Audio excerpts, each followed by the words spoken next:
City are crumbling, and it's a beautiful sight to see. I'm also going to be talking about this game right here. We're going to be talking about both games, ladies and gentlemen. Bismillah ar-Rahman ar-Rahim. Hello, everyone. Welcome to another pre-recorded match reaction. I haven't done one of these in a while, obviously, because I took a break, and there was the international break as well. Make sure you guys are liking the video. Make sure you guys are subscribing. Make sure you guys are sharing the video everywhere. And now we get to it. Manchester City. I'm going to start off with them. Manchester City are crumbling, ladies and gentlemen. Manchester City are crumbling. And it's such a beautiful sight to see. And I called it. And I called it because people accused me of having an agenda when I said City were lucky to beat Fulham, and City were lucky to beat Brentford, and City were lucky to win all those games. People accused me of having an agenda. Is it still an agenda now? Or do I actually know ball? Or do I actually know what I'm talking about? The performances are now matching the results. That's just the reality.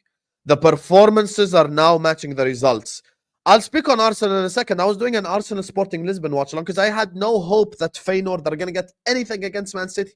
I had no hope. I didn't think Feyenoord was going to win. I didn't think Feyenoord was going to get a draw. I thought it was going to be a slapping. And as the game was progressing, it was like, okay, it was 3-0 to City or 3-1 or whatever it is. And I was like, okay, my prediction came true. I guess they're going to slap up Feyenoord. When Arsenal scored the 5th goal against Sporting, I switched the channel. I'm like, come guys, let's just go watch City Feyenoord. That is what it is. And Feyenoord scored twice in 15 minutes. And they ended up getting a draw at the Etihad. For context, people, Feyenoord are 4th in the Eredivisie. Feyenoord are 4th in the Eredivisie, ladies and gentlemen. They're 4th. They're not even top of the Dutch league.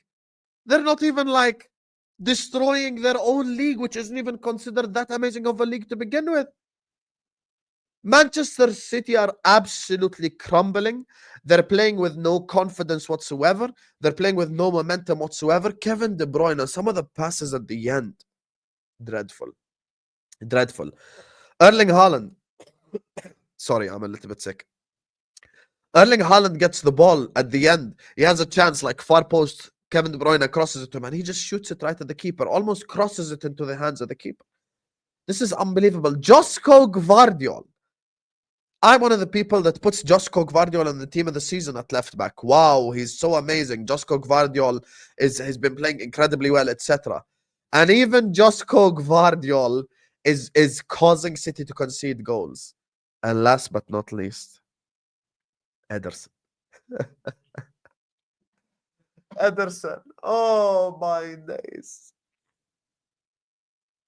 I witnessed the audacity of certain City fans to dare compare Ederson to Alisson. Did you see that second goal? How Ederson basically assisted the Feyenoord player because he couldn't stop the ball from going across his net in his near post.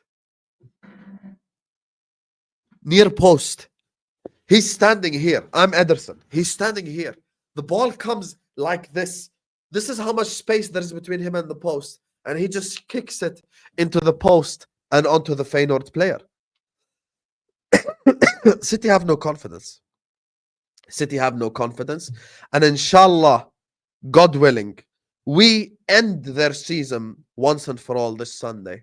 Liverpool against Manchester City at Anfield. Oh, we're going to end their season. They're playing with no confidence whatsoever. And it's time to put the nail in the coffin and send Manchester City back to League 2. Now, we're going to be speaking about Arsenal Sporting Lisbon as well. If you've made it this far, thank you so much. Make sure you guys are liking. Make sure you guys are subscribing. So please hit the like button and subscribe. And look, Arsenal against Sporting Lisbon, 5-1 win. First of all, I'm not going to undermine this win because that's the same team that beat Man City 4-1. So what we're not going to do is sit up here and act like, oh, we expected this. And City, and City's loss is so, City's draw is so bad that I'm thinking. But we expected this, so it's okay. And all, I'm not going to be saying any of that. Guys, the reality of the matter is, Arsenal today had a 5-star emphatic win and an emphatic performance. And here's the thing I want to say. Look, I think Arteta has actually just released the shackles of the players this game and the game before that against Nottingham Forest. He's actually allowing them to play. Now, some people will say it's because Odegaard is back, blah, blah, blah. I don't think it's just because Odegaard is back. I'll tell you why. Saliba and Gabriel are doing one-on-one defending again. They're actually, like, they're trusted to defend. Gabriel, first of all, when he scored, he did this, the Joker celebration, taking the piss, which, listen, I don't mind. I love shithousery from players. But look, Gabriel and Saliba today were trusted to defend one-on-ones against Jokeres, against Trincao, against Edwards, against whoever was there. And I think this is the trust that I talk about. That's why I blamed Arteta, even without Odegaard, because even with Odegaard not there, you still can play attacking football. You still can create. You still can do something. You still... Actually, Odegaard in the second half, I feel like he had quite a few bad touches that led to Sporting Lisbon counterattacks. So it's not like Odegaard was incredible and scintillating and amazing anyway. Odegaard wasn't that incredible in the game, in my opinion. I thought Saka, who I actually think is Arsenal's best player, was phenomenal. Saliba and Gabriel pocketed Jokeres, just absolutely pocketed him. But here, this is why when Arsenal were going through the bad run, I emphasized on Arteta, because I feel like even with your best creator out, you should still be able to apply a system and apply a style that allows your players to thrive. And I feel like today Arteta went back to doing that. This was like not Arsenal from last season, Arsenal from 2 seasons ago. Remember, like the first 6 months of the season where Arsenal were attacking and Arsenal were amazing and Arsenal were cooking teams and blah, blah, blah. I feel like this is what we watched over this week. You guys have scored 8 goals in 1 week. 1 week, you've scored 8 goals. I don't think you've scored 8 goals over the last 8 games before this 1 week. And there must be a reason for that. It can't be just Odegaard is back.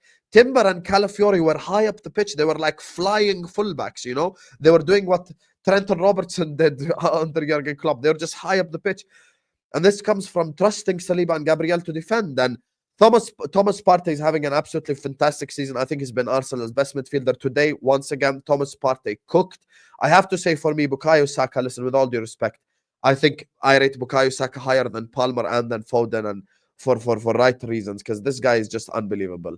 And once again, he does it again for Arsenal away at Sporting Lisbon, which actually beat Manchester City 5-1. So what we're not going to do is act like this is just a regular performance and, oh, we should all expect this and Arsenal are just crap. No. Arsenal cooked today. Arsenal delivered the 5-star performance. Arteta released the shackles off of the players' feet and let them cook and let them play attacking football. And it shows. It shows in the way that they played football today, because we knew that this is something that they could be capable of, but they haven't done it enough. And that is just the truth of the matter. Now, I apologize for my voice because I'm a little bit sick, but I hope you guys enjoyed the video. Make sure you guys are liking, subscribing, sharing it everywhere, and we will see you whenever we see you. Peace.